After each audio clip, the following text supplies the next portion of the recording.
আজকে আমাদের বর্তমান কমিশনের ৩১তম সভা ছিল।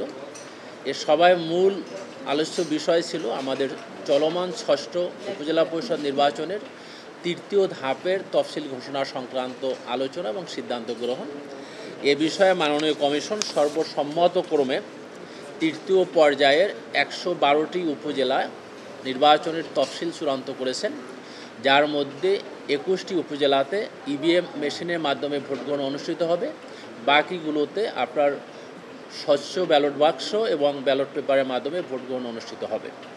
এই তৃতীয় ধাপের উপজেলাসমূহের নির্বাচনের তফসিল হচ্ছে: মনোনয়নপত্র দাখিলের শেষ তারিখ ২রা মে বৃহস্পতিবার, মনোনয়নপত্র বাছাই ৫ মে ২০২৪ রবিবার, আপিল দায়ের ৬ থেকে ৮ মে সোম হতে বুধবার, আপিল নিষ্পত্তি ৯ থেকে ১১ মে বৃহস্পতিবার থেকে শনিবার, প্রার্থিতা প্রত্যাহার ১২ মে রবিবার, প্রতীক বরাদ্দ ১৩ মে সোমবার এবং ভোট গ্রহণ ২৯ মে ২০২৪ বুধবার সকাল ৮টা থেকে বিকেল ৪টা পর্যন্ত।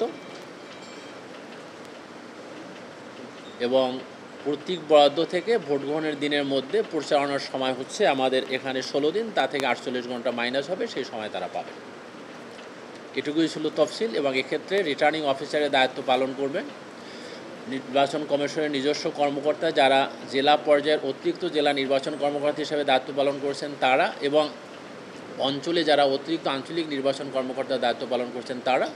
অবশিষ্ট ক্ষেত্রে আমাদের জেলা পর্যায়ের অতিরিক্ত জেলা প্রশাসকদের মধ্য থেকে জেলা প্রশাসক যাদেরকে মনোনীত করবেন তারা। তবে কোনো কর্মী একই কর্মকর্তা একাধিকবার রিটার্নিং অফিসারের দায়িত্ব পালন করবেন না। অর্থাৎ আগে যিনি অতিরিক্ত জেলা প্রশাসক যদি হয়ে থাকেন, তাহলে এবার হয়তো অতিরিক্ত জেলা প্রশাসক রাজস্ব বা অতিরিক্ত জেলা ম্যাজিস্ট্রেট বা অন্য কেউ হবে।